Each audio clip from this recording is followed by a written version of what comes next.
Hello guys, welcome back to the channel. இன்னைக்கு இந்த வீடியோவில் பார்க்க போகிறது பாம் அப்படிங்கிற தமிழ் படத்துடைய ரிவ்யூ தான். காளி வெங்கட், அர்ஜுன் தாஸ், சிவாத்மிகா, பாலசரவணன் இப்படி பல பேர் இந்த படத்தில் வந்து நடிச்சிருக்காங்க.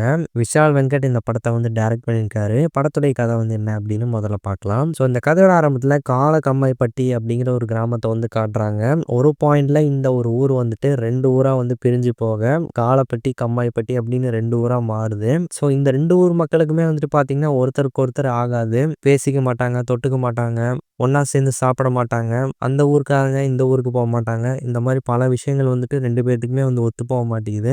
இவங்க வேறு கடவுளை கும்பிட்றாங்க, அவங்க வேறு கடவுளை கும்பிட்றாங்க. இந்த மாதிரி பல விஷயங்கள் வந்துட்டு சொல்லிக்கிட்டே போகலாம். தப்பித்தவறி இந்த விஷயங்களை வந்துட்டு இவங்க மீறிட்டாங்க அப்படின்னா அந்த ஊருக்குள்ளே வந்துட்டு பெரிய சண்டை வந்து உருவாகுது. இந்த ஊர் மக்களை சேர்த்து வைக்கணும் அப்படிங்கிறதுக்காக அரசாங்கமாகட்டும், கலெக்டர் ஆகட்டும் ரொம்பவே போராடி பார்க்குறாங்க. அவங்களாலேயும் ஒரு பாயிண்ட்டுக்கு மேலே முடியாமல் போகுது. இப்படி இருக்கும்போது தான் அந்த ஊரை சேர்ந்த காளி வெங்கட் வந்துட்டு இந்த ஊர் மக்களை சேர்த்துறதுக்கு அவரும் சில முயற்சிகள் வந்து எடுக்கிறாரு. பட் அவர் குடிபோதையில் இருக்கும்போது ஒரு நாள் வந்துட்டு இறந்து போயிடுறாரு. ஸோ இறந்து போன இவருடைய உடம்புல இருந்து கேஸ் வந்துட்டு ரிலீஸ் ஆகிட்டே இருக்கு. ஸோ அது ஏன் எதுக்கு அப்படின்னு தெரியாமல் இருக்கு. ஸோ படத்துடைய ஹீரோ அர்ஜுன் தாஸுக்கும் இது வந்துட்டு சுத்தமாக புரியல, ஏன் இப்படி நடக்குது அப்படின்னு சொல்லிட்டு. ஒரு கட்டத்துக்கு அப்புறமா இவரை வந்துட்டு கடவுள் அப்படின்னு சொல்லிட்டு அந்த ஊர் மக்கள் இவருடைய சடலத்தை ஊருக்கு நடுவில் வச்சுட்டு பூஜை பண்ணுறாங்க. எல்லா விஷயங்களும் வந்து பண்ணிட்டு இருக்காங்க. ஸோ ஃபைனலாக இந்த ஊர் மக்கள் ஒன்று சேர்ந்தாங்களா இல்லையா, காளி வெங்கட்டோடைய உடம்புல இருந்து அந்த எதனால ரிலீஸ் ஆச்சு, இதுக்கான ஆன்சர்ஸ் எல்லாம் வந்து கிடைச்சதா இல்லையா அப்படிங்கிறதா இந்த படத்துடைய மீதி கதை அப்படின்னு சொல்லலாம். ஸோ இந்த படத்தை பொறுத்த வரைக்கும் ஒரு டிஃப்ரெண்ட்டான ஒரு ஸ்டோரி லைன் அப்படின்னு சொல்லலாம். ஸோ அந்த ஊர் மக்கள் எப்படி ஒன்று சேர்றாங்க அப்படிங்கிறத முடிஞ்ச வரைக்கும் இன்ட்ரெஸ்டிங்காகவும் காமெடியாகவும் சொல்ல இவங்க முயற்சி பண்ணியிருக்காங்க. இந்த படத்தில் வரக்கூடிய ஒரு சில காமெடி சீக்வன்ஸ் நல்லாவே ஒர்க் அவுட் ஆயிருக்கு.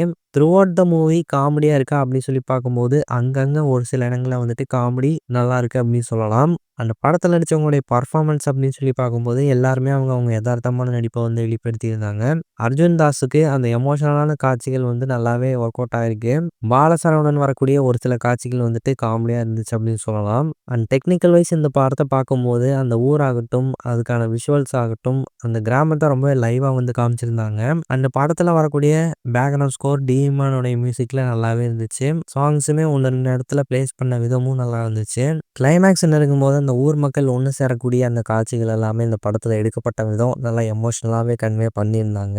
இதெல்லாமே இந்த படத்தில் இருக்கக்கூடிய பாசிட்டிவ் அப்படின்னு சொல்லலாம். ஸோ இந்த படத்தை காமெடியாக கொண்டு போகலாமா, எமோஷ்னலாக கொண்டு போகலாமா அப்படின்னு சில குழப்பங்கள் இருந்திருக்கும் போல. ஸோ இந்த படத்தை பார்க்கும்போதே தெரிய வருது. ஸோ இந்த படத்தை காமெடி பாதி, எமோஷனல் பாதின்னு ஈக்குவலாக பேலன்ஸ் பண்ணி கொண்டு போயிருந்தாங்கன்னா இந்த படம் இன்னுமே ப்ராப்பராக கன்வே ஆகியிருந்திருக்கும். பட் இப்போவும் இந்த படத்தை தாராளமாக ட்ரை பண்ணலாம். சொல்ல வந்த விஷயம் அந்த கண்டென்ட்டுக்காகவே தாராளமாக ட்ரை பண்ணி பார்க்கலாம். ஸோ ஃப்ரீ டைம் கிடைச்சா ட்ரை பண்ணி பாருங்கள். இன்னொரு ரிவ்யூ வந்து உங்களுக்கு பிடிச்சிருந்தா லைக் பண்ணுங்கள், ஷேர் பண்ணுங்கள், கமெண்ட் பண்ணுங்கள். இந்த சேனலுக்கு சப்ஸ்கிரைப் பண்ணுங்கள். தேங்க்யூ.